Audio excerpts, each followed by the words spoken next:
Hey, what's up guys? The Game Dragon here. Now that we're closer to about 2 days away now for the Season 4, so I figure I will give my time to do a final review for Season 3 for Cold War Zombies. Now, just like my previous reviews on the seasons, I will not be going over multiplayer or Warzone, since those two don't pique my interest as much as Zombies. And plus, Zombies is just a lot more, it's just 10 times more fun. So what are the things they added in Season 3? Well, the first thing, they didn't add much, but the first thing they add is a new region for Outbreak called Duga. And of course, this is borrowed from the campaign. If you do the, spoiler alert if you hadn't played the campaign, is when Antler questions you, Bell, the character, to where is Perseus, and if you lie to them saying, oh, they're in Duga and the RA station, and that's when you do a little radio in at the back and tell them that you're preparing an ambush to Adler's team, and that's how it kind of goes. I won't speak too much, but that's basically the Duga on the location. But when playing it on Outbreak itself, it was actually one of my favorite region, because you have the huge array that you can go up to by the stairs or zip line, and you can actually get anywhere from where you are. You can even collect a few 500 essence without using spending your points on the jump pad. There's also one of the also the top spot to get one of the best upgrades for the shockwave, which is the electrical shockwave, if you do have the die weapon. And the second thing they add was another fuel upgrade, and that is the toxic growth, which is also another favorite of mine. At first, it was really good for the onslaught containment, because it's kind of like Ring of Fire, where it's best used when camping. And of course, with each more upgrades you get more charges, so I can get 3 of these. And of course, it gets a little more better durability, double more damage. It works to all enemies, even the elites, so that's something that not like Frenzy Guard could do, which only works on normal enemies.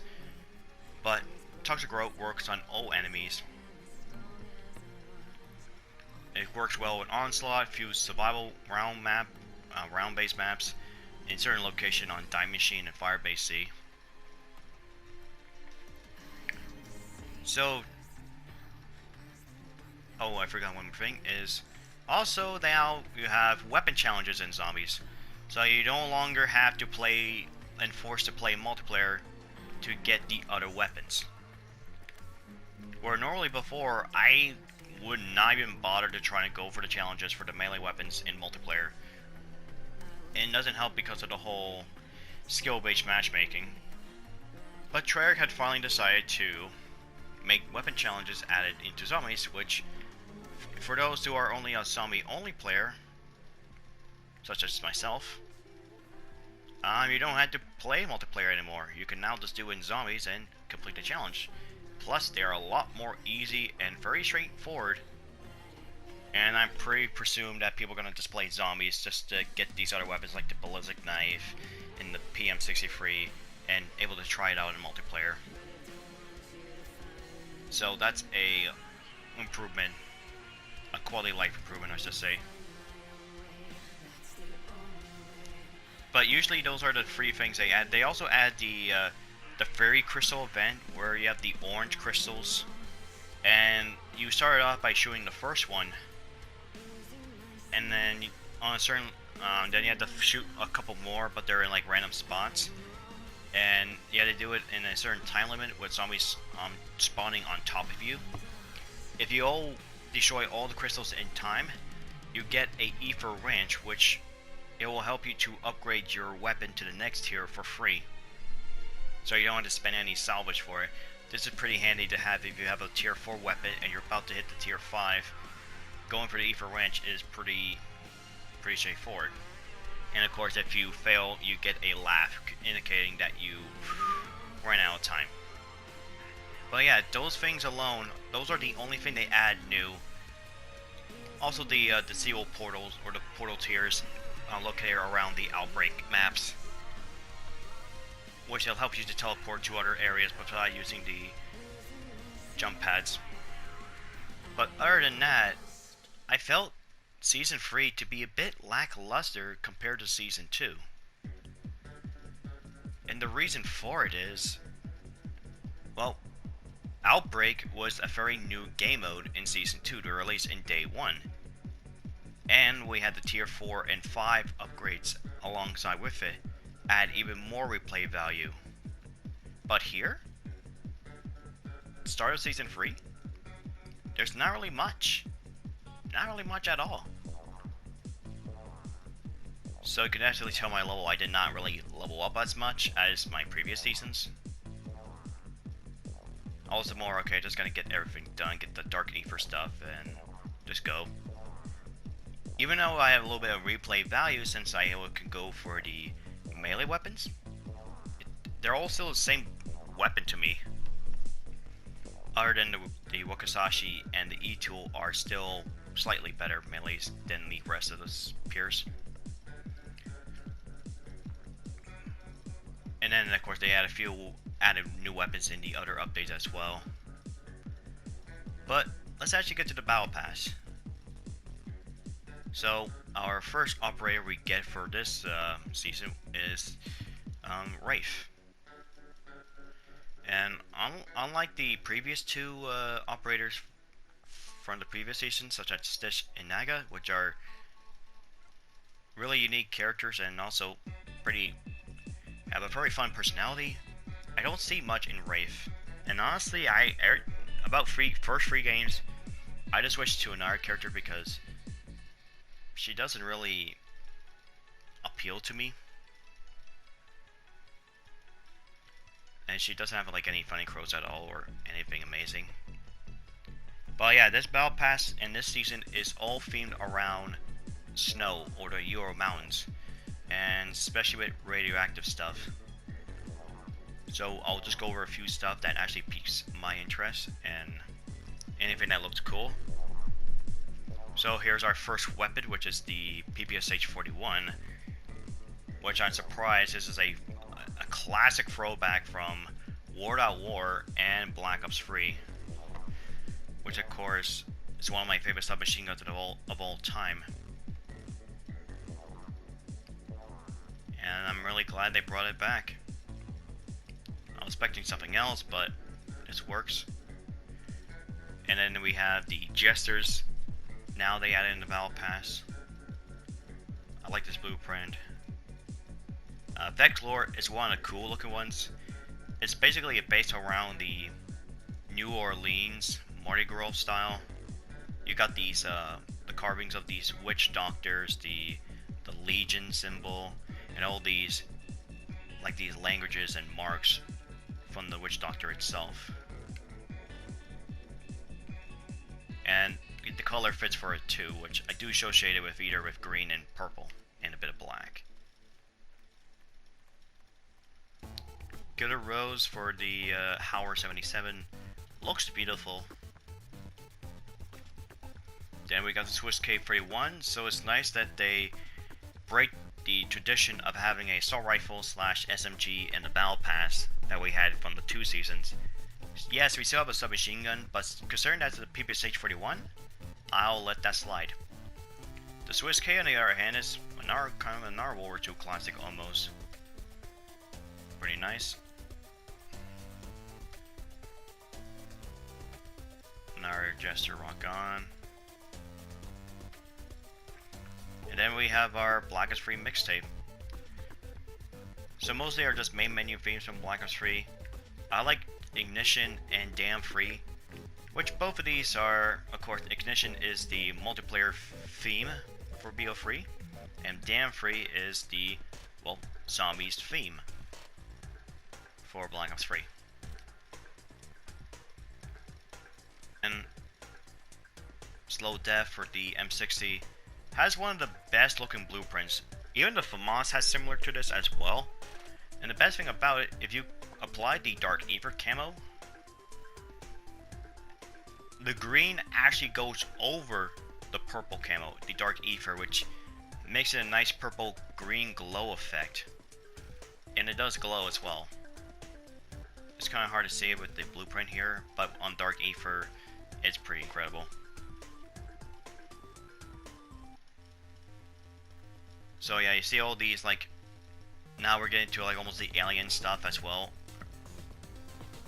So we got the space probe, which is probably the best blueprint in this season. I love it because of the magazine. I love there's like an alien get trapped inside, like if it was a capsule, and it actually glows.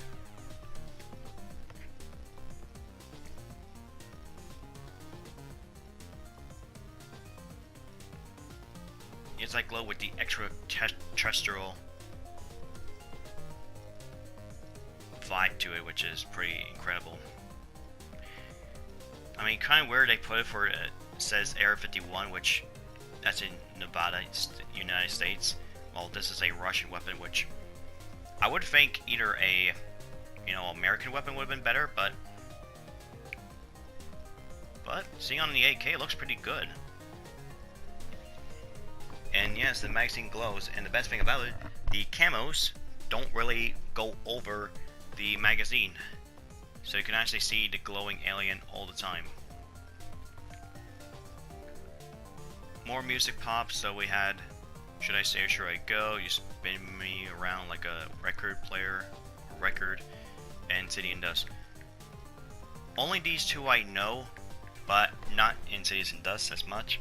And of course I can't play them because I would get copyrighted, so I can't do it. We have our first Mastercraft in the Battle Pass with the MP5. And it looks pretty beautiful with the nice Roman theme to it. Although every Mastercraft weapon does have a unique weapon inspect, sadly this weapon doesn't, or this Mastercraft doesn't. An operator that I think I would never even get.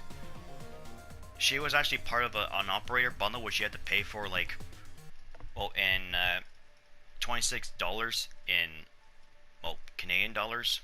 So that's like equivalent to 20 bucks. But since it's a battle pass, it's usually 10 bucks, or mostly 10, but it should be 10 bucks because if you keep your COD points from the battle pass, you basically just buy the battle pass for free, right from the get-go. Big Game Hunter for the Barrett M95. I love there's like an autumn theme to it with the crows. Here's the other blueprint for the FAMAS, which looks like the M16.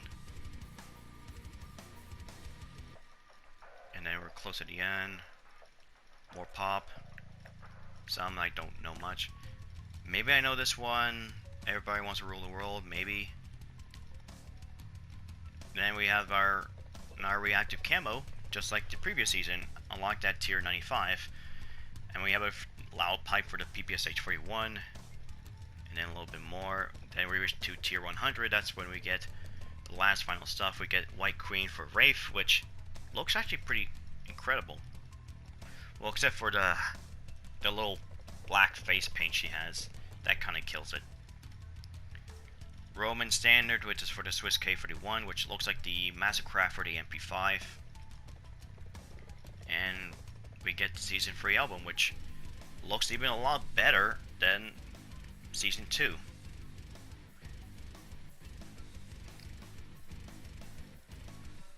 But yeah, during the day, and of course, once you reach level 200 and each 10 levels in this season, you unlock more challenges. Each 10 levels, you get another one. And most of these are themed around Outbreak and certain upgrades from the previous seasons, where they add new stuff such as the Shatter Blast, Frenzy Guard, and a few upgrades from tier 4 or 5.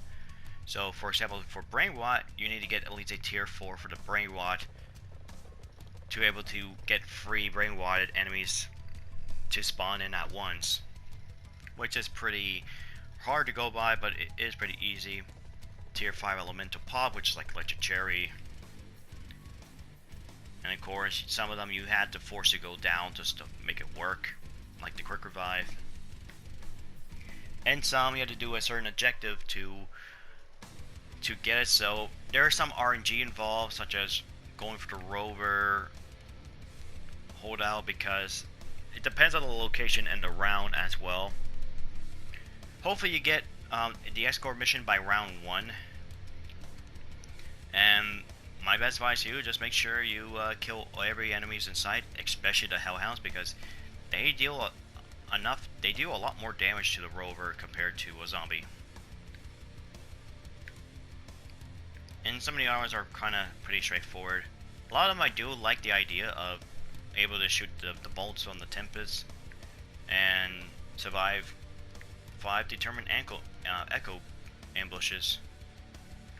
Of course, I was disappointed for the last challenge, which was salvageable, which is essentially similar to the previous challenge in Season 2, which was kill 500 enemies with Molotov cocktail, which is a lethal equipment, and this only takes you 250, so it's like half. And of course, we have our new prestige icons, which, of course, they're based on like snowy theme. You have like a Viking, and then a Russian hat, then a goalie mask, and I like the model says "Who dares wins," which is like a SAS motto. And then you have the radioactive skull with the gas mask, and it looks like there's like a hose or a tube connected to a skull. But yeah, those alone make the Season 3 feel very lackluster. Like I mentioned before, it didn't really add much, so they really toned down the content they gave us at launch. So, what about the other stuff added later on, such as the weapons itself? Well, they actually learned from their mistake from not adding at least 2 melee weapons in each season, which does get really boring to see. So the weapons we had are in Season 3 is of course the PPSH-41. We have the Carve 2, which is essentially a fictional G11 back in Black Ops 1. The Swiss K-31, more of a speedy bolt action sniper rifle among its peers, with a detachable magazine, just like the Tundra. We have the PM-63, the first full auto pistol, even though this was a submachine gun back in Black Ops 1. We have a baseball bat, which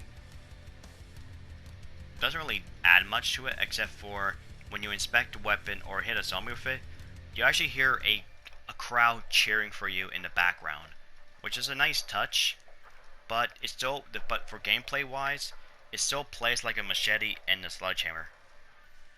So I still recommend either the Wakizashi or the E-tool, because they're much more faster and quicker. And last but not least, we had the ballistic knife, which I love it still. One of my favorite and one of the more classic weapons, and definitely personally my favorite from Black Ops 1 and 2. And I love it's the old version as well. And of course, the best thing about it is when it's Pack-a-Punch. When you shoot a blade at a downed teammate, they get revived instantly. So these things are the OG inspired ace, if you play Payday 2, of course.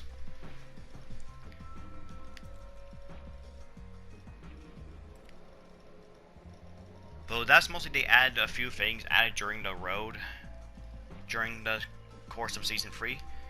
But then we have the mid-season update. And this one, of course, added the main quest for Outbreak, add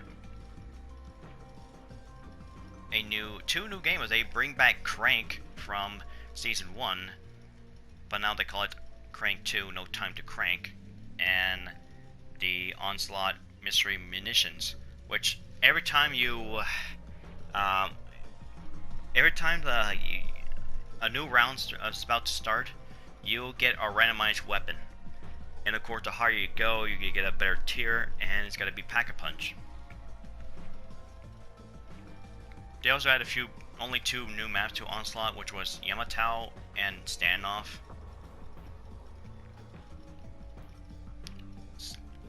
As for the huge mid-season update, what they add was on the May 19 update. Well, this before May 20, that's when the mid-season update rolls out, but they usually allow us to play a little bit of more stuff added as the last day of the normal of the last season, or sometimes just before the mid-season update hits. And that is weapon tuning. So this is a global weapon tuning here, which applies to multiplayer and zombies. I don't know if it applies to Warzone, but I definitely know for a fact that it will apply to at least in Cold War. So these are just a lot of these changes. So I'll just go over a little bit slowly, and you can just pause to see what they've been changed. And then I move on to zombies, which zombies has its own version of weapons tuning, which is actually pretty crazy. So let's. Oh yeah, another cool thing is now they add these weapons in the mystery box now, which is really nice. Finally, they add more value to the box now. Still won't go for it, but during a fire sale, I'll definitely go for it. And now we have zombies weapons tuning. And you can definitely see, this is the biggest one here because they made their critical damage multiplier from weapons from 2.8 to either 4.2 to 4.5 usually. And it really depends on the weapon, which also applied for the basic version and the Pack-a-Punch version. But the big kicker here is the FFAR-1, or known as the FAMAS. That's a weapon I did already cover up a little bit on video, where it's a new and improved FAMAS, which it shreds because not only for its damage multiplier, but also its magazine capacity as well as its ammo stock's been increased. Mainly the magazine, which is fucking nuts because before it used to be a base of 25 rounds. Now it's 40, and when you equip the last extended mags, that usually gives you 44 rounds. It's now 70 rounds. It's kind of crazy. Though there are certain weapons that did got a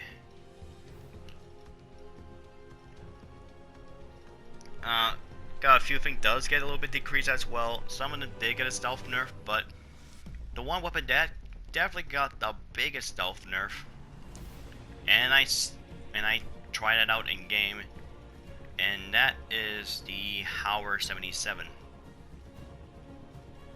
Now, it won't show it in the patch notes, but when it's Pack-a-Punch, the rate of fire is much more slower. It's actually the exact same as the normal Howler, because before when you Pack-a-Punch the Howler, you get a rate of fire increase, but now they taken that away from you, and also your reload time, instead of reloading 4 shells at a time, is 2 shells at a time instead, so making your overall DPS for the Howler a little bit more slower. And now you need to treat it as a more powerful, hard-hitting shotgun, of making sure your shot counts. So this is why I prefer now this BAS 12, which is called Shotgun Bravo. Now, even though it did decrease a little stuff, it made an improvement to its increased max multi-shot base damage, which is quite nice. And that's basically about it. Even though they did nerf the ray gun a bit, they say here, but they reverted back. Yeah, they always love to nerf the ray gun somehow. Also, what they added during the mid-season update was the 80s action hero event. Of course, I'm using one of the characters right now. Of course, we have John Rambo, and also I also have John McClane. These are the limited time bundles, so once the timers are up, they will be gone. So that's what I got because, well, I definitely enjoy the Rambo films. So of course it's no brainer to get the operator pack as well. And of course I got these two from these bundles here.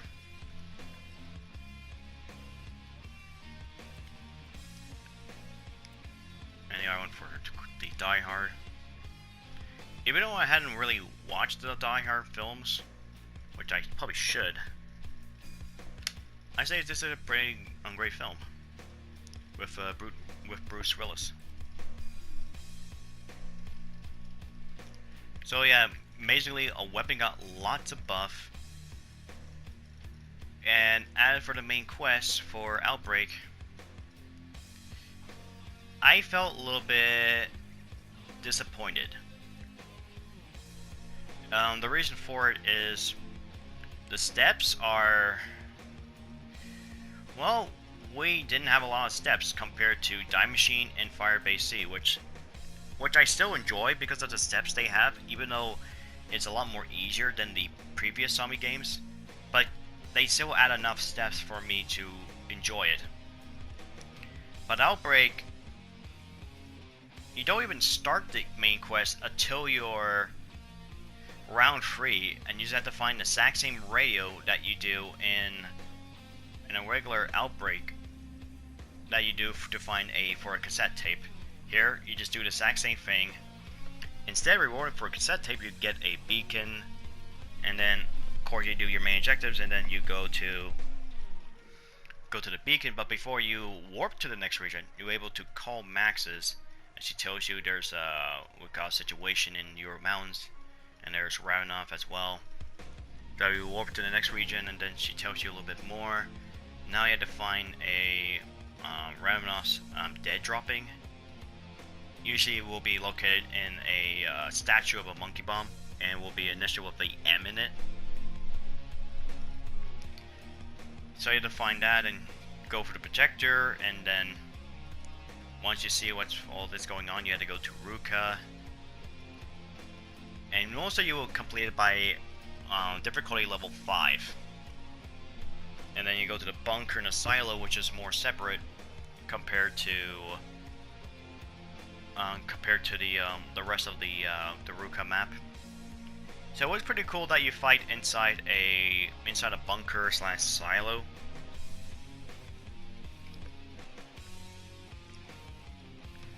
And of course, when it comes to the objectives inside the bunker, you have to find the ICBM keys. The problem with it, though, is to continue of the spawns of zombies and onto you, including leader specials and elites like the Manglers, Megatons. They're gonna keep pouring in on you until you finish your objective, which it already gave me enough of the DSOD Vietnam flashback from Payday 2, where one thing I just can't stand on DSOD, or basically on any kind of game mechanic on a higher difficulty, is I can't do my objectives until I clear the whole horde out, and even if I do, they're still coming in, and they don't give me a second chance of breathing room at all, which really kind of kills the flow of me actually trying to enjoy these objectives, which I don't. It makes it hard for me to enjoy them if I have to keep fighting back. I feel like I'm fighting more of zombies than actually doing the objective and trying to speed it up. And the reason they chose this higher difficulty level, or this toughness, according from Treyarch, is instead of trying to make it easier and seeing the feedback, people saying they should bump it up to a higher level, so they went doing the opposite instead.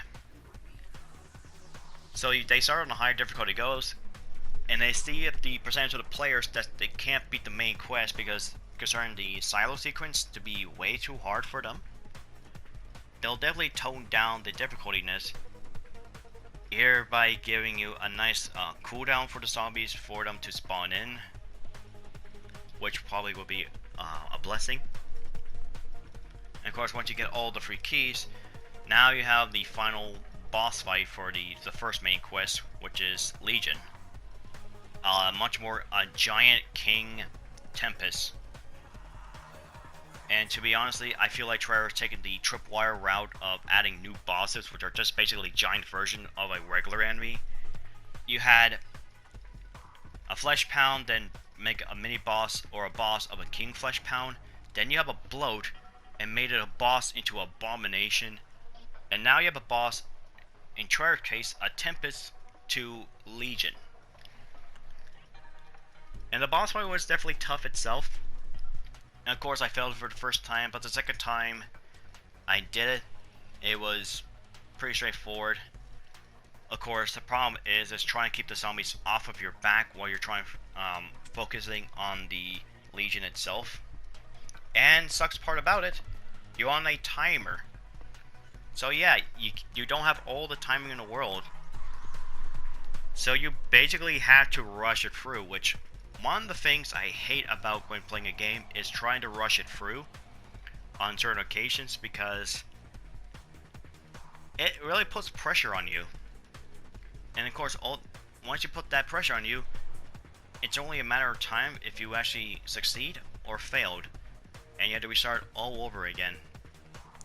And to make matters worse, the timer will start ticking even though you're not even at the boss arena yet. So yeah, if you are wasting time in the silo for like good 3 to 4 minutes, you won't even have enough time to start the boss fight and finish it off, which is stupid. Which I find the only time that the countdown timer should ever start is when you enter the boss fight and when the boss itself makes its introduction, so to give players a more even playing field, because you still get zombies spawning inside the silo just before you head up back to the surface. But to me, the most disappointing thing about the main quest for Outbreak, the first one, is not turning the silo and the boss itself. Well, mostly the silo part, but not the boss. But it's also the steps that are quite small. And I really hope they add a lot more steps, and at least a bit more enjoyable in Season 4, which we are getting the second main quest for Outbreak in exactly 2 days, as the time this video is uploaded. But yeah, that's my review for Season 3, which I felt similar to Season 1. Didn't really add much to it in terms of content, but during mid-season, they basically made a lot of improvement. Oh yeah, did I forget to mention that you can actually now fish, or go fishing in Outbreak? Yeah, there's that. And honestly, I actually enjoy it.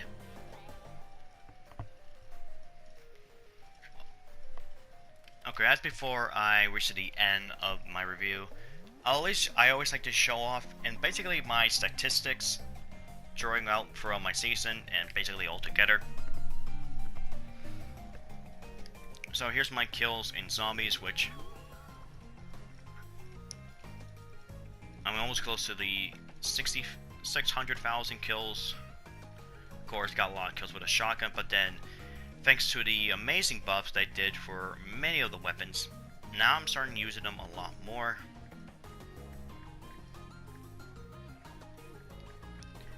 And of course, the melee weapons are still going to be much lower on the lower tier, since they're all just essentially the same.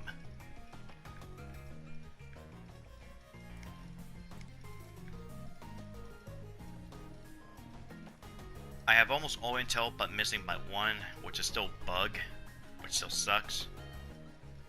Of course, my player, I guess my little showcase. Of course, got my calling card showcase up season 1, 2, and 3 challenges done.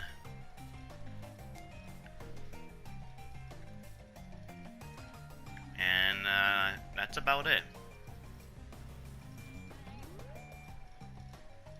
And okay, one more thing. I also have completed at least all my challenges here. Well, for the Dark Ops, might take a while. I still had to do some Dark Ops, that is arcade free, I mean. But I don't think I will plan to go back there anytime. And of course, I got this one from completing the very first main quest in Outbreak. And of course, I presume there's gonna be another Dark Ops calling card for the second main quest.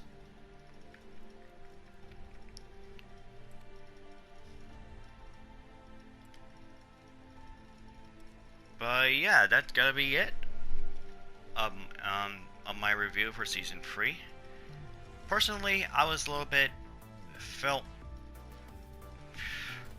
kinda a little bit underwhelmed that we did not have much content to start with.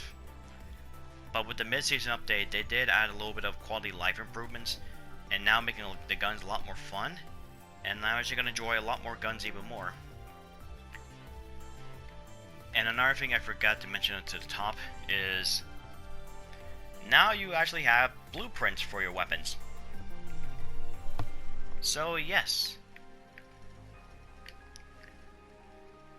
now you have, well, I know you have like certain blueprints, but you have custom blueprints now. Now with here, you can actually put the attachment that you want and the camo you want. And you can see I have the Dark Ether camo with that green Fast Leak blueprint on the FAMAS. Looks gorgeous with it. And of course, once you pick up a FAMAS from a wall, or a mystery box, or from a loot chest, you can just pause the game, apply your blueprint to this weapon. You don't have to worry about a FAMAS with some random attachments at all. So you don't have to get like a sniper scope or an ACOG sight and having a base magazine to start with. It's really nice. And I also love the fact that I can actually rename my blueprints. So I went ahead and just renamed the weapons based on the real life name. But yeah, that's so for summary, just like Season 1, it felt lackluster with the content we get when it dropped on day 1. But during the mid-season update, we got a lot more juicy stuff. Especially for the weapons bin buff. They also buffed the enemy's health. So instead of their max health being at 30,000 health, or 30k health,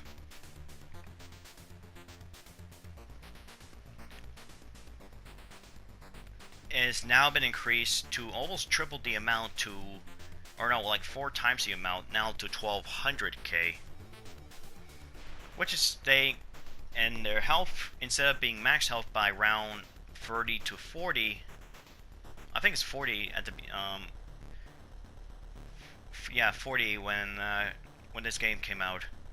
But now they changed it to their max health to 1200k up until round 87. That's when they stop getting more health, which makes not a lot of weapons that good. But Treyarch did give us a little bit of a feedback that, well, I'm pretty sure people who play higher rounds did get to the feedback, give feedback to Treyarch, and they will try to tone down the health for it, while still balanced out with the Season 3 rebuffs to these weapons. As well as, they're also looking forward to trying to buff a bit for sniper rifles and the melees. But yep, that's gonna be it for my review for Season 3. Personally, I still enjoy this game. I do think the biggest improvement is earning weapons in zombies without forcing you to play multiplayer is great. The new weapon buff has been massively increased. And as much as I feel lackluster with the main quest for Outbreak is, I still kind of enjoy it, and I also love to play in the silo slash bunker from time to time. Hell, this is even the best spot to level up fast, especially during a double XP weekend. So yeah, thank you for watching, everyone. Until next time, when I'm probably gonna stream the last day of Season 3, which is tomorrow. And of course, I'll be streaming this again when Season 4 comes out on June 17. Until then, farewell, and have a wonderful day, everyone.